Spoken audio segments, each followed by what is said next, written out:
So hello again. We found someone else, a real mic lover. Tell us who you are. My name is Manny Nieto out of Los Angeles, and I am a mic lover. I have my own mic. My studio is called Manny's Mic Locker. There you go. I've got some questions here Yeah. from the Mic Locker.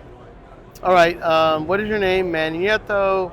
What do you do for a living? I pride myself on, since 1997, recording some of the coolest, strangest bands in the world. I've done the Breeders, Los Lobos.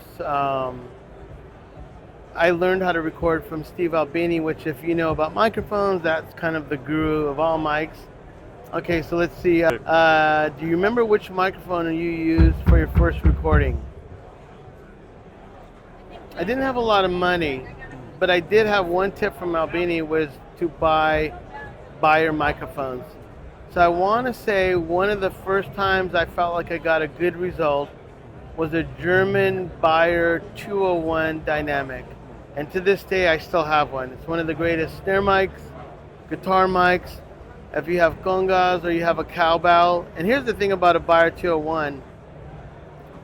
Why would you mic a cowbell if you got an accordion player next to it? Because the cowbell would be loud.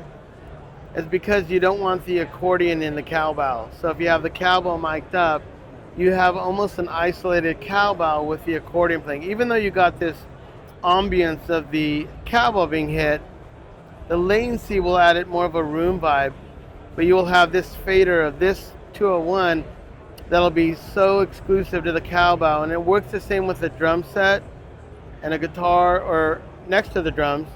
You won't hear the drums in the Bayer 201. But you will hear a little bit of guitar on the drums, but that's the way you want it. Is there a microphone you couldn't live without?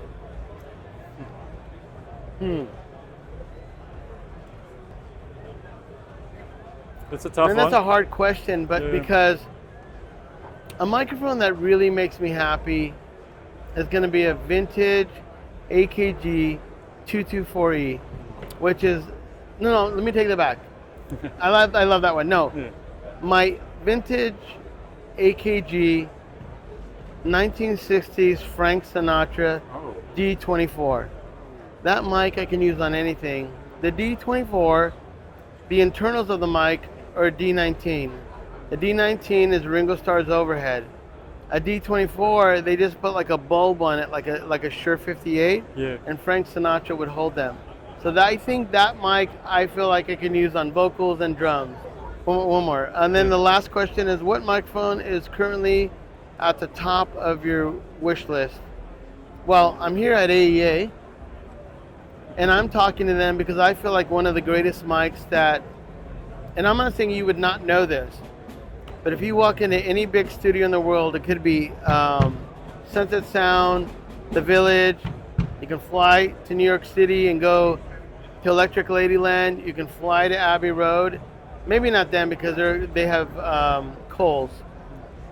But their R88 stereo microphone, which is somewhere the ballpark of $1,900 to about $2,600, depending if you wanted passive or with the electronics that you wouldn't need. You need phantom power. That microphone is probably one of the greatest mics in the world, and I now have hooked up 2 or 3 of my friends recommended it. Yeah.